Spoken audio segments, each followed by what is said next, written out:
bawah, pengurus dan pemegang saham juga kosong di sistem.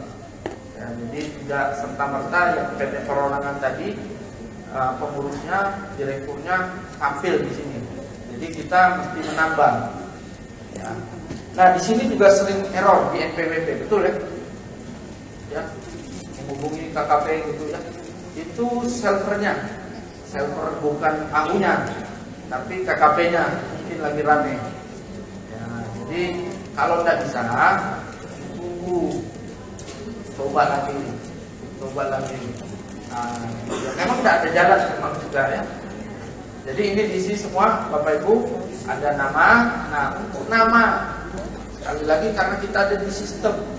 Ini kemarin ada namanya ya, contoh H Adi. Di KTP-nya namanya H Adi. Ini H-nya ini tidak jelas. Hartono atau Haji. Ya, karena hanya H Adi. Ya. Nah di sistem ini tidak bisa baca Hartono Adi. KTP-nya H Adi. Oke, KTP-nya tertulis H titik Adi. Ini maksudnya si notaris ini baik menjabarkan itu Hartono Adi, sehingga SK-nya Hartono Adi. Waktu didaftarkan di OSS ditolak karena sistem menganggap H Adi sama Hartono Adi itu dua orang yang berbeda.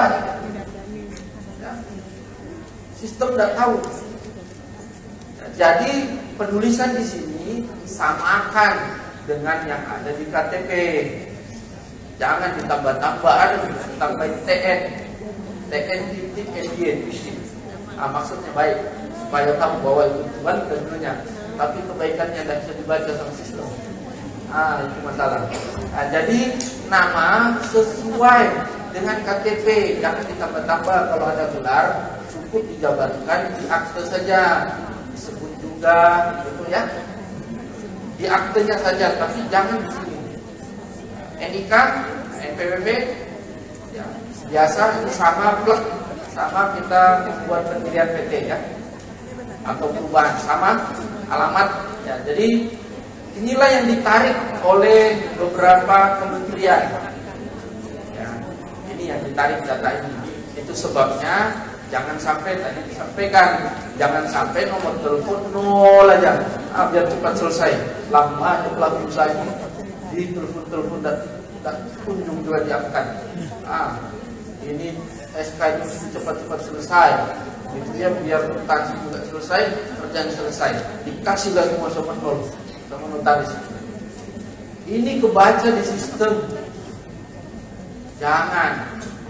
Ya, karena itu buatlah list setiap orang, KTP, NPWP, ya, email dan nomor teleponnya. Kalau bisa, wajib KTP yang terbaru. Kadang-kadang pelaku tadi pintar juga, dia kasih KTP yang lama. Entah dia mau hindarin apa. Di OSS ketangkap waktu didaftarkan data tidak sesuai dengan data Dukcapil. Aku tidak tahu. Di AHU ini tidak tahu kalau itu data yang terbaru. Tapi waktu didaftarkan di OSS itu kena, ternyata data tidak sesuai dengan data yang ada di Dukcapil. Celakanya KTP yang kita terima KTP lama, tidak sama dengan yang baru. Ya, saya pernah satu kali ini, Pak, ini data tidak ditemukan, tidak sesuai dengan Dukcapil. Saya minta KTP-nya persis sudah sama. Lalu saya minta KK-nya, NPWP-nya dulu. NPWP-nya alamatnya berbeda, saya masukkan juga sama, data tidak sesuai dengan data Dukcapil. Saya minta KK-nya, saya masukkan KK-nya juga sama, data tidak sesuai dengan Dukcapil. Ini kalau tidak selesai SK saya tidak terbit. OSS-nya tidak selesai. Lalu saya katakan, Pak, ada alamat lain kan? Tidak ada Pak, itu aja sudah. Saya tidak percaya. Saya percaya sistem. Lalu saya selidik, saya lacak, ternyata ada alamat lain. Ya, di kota sebelah. Pak, ini alamatnya siapa? Iya, kapan hari? Ternyata di jalan. Ya. Jadi alamat itu yang ada di Dukcapil. Jadi sistem ini pasti memberikan keterangan Bapak Ibu. Ya. Kalau alamat tidak sesuai data Dukcapil, pasti ada alamat yang terekam di Dukcapil. Tidak mungkin tidak. Tidak mungkin tidak. Ya. Jadi HP, sekali lagi kembali ke HP, nomor HP jangan dinolkan. Sekarang orang tidak ada yang tidak punya HP. Ya, kalau misalnya pun dia tidak punya, ya kasih masuklah nomornya PT itu.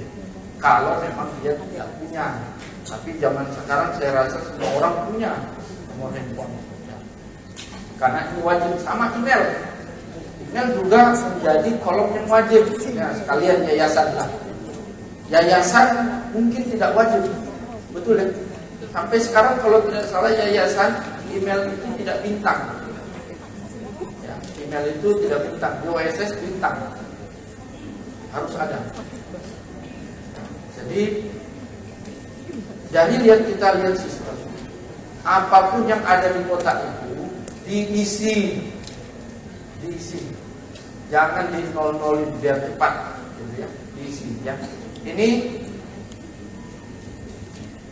lalu ketika sudah masuk sama orang, ya, jadi ada berapa?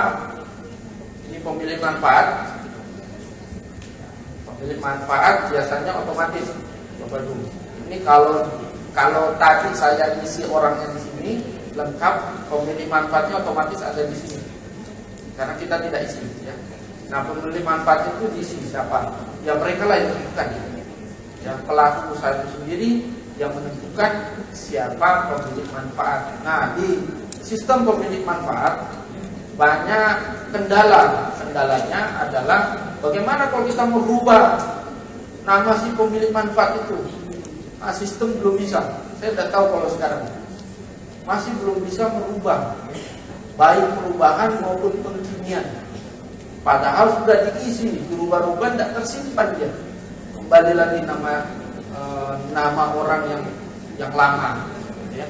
Jadi kalau bisa waktu kita membuat pendirian, ya mereka sudah menentukan, ya, menentukan pemilik manfaat. Kalaupun tidak, kata sistem ini notaris menyimpan pernyataannya. Meskipun kita simpan pernyataannya, pelaku usaha tetap aja tidak ikut pemilik manfaatnya di sistem, ya. Nanti kalau dia ada apa-apa, kena BO, kita lagi disalahkan.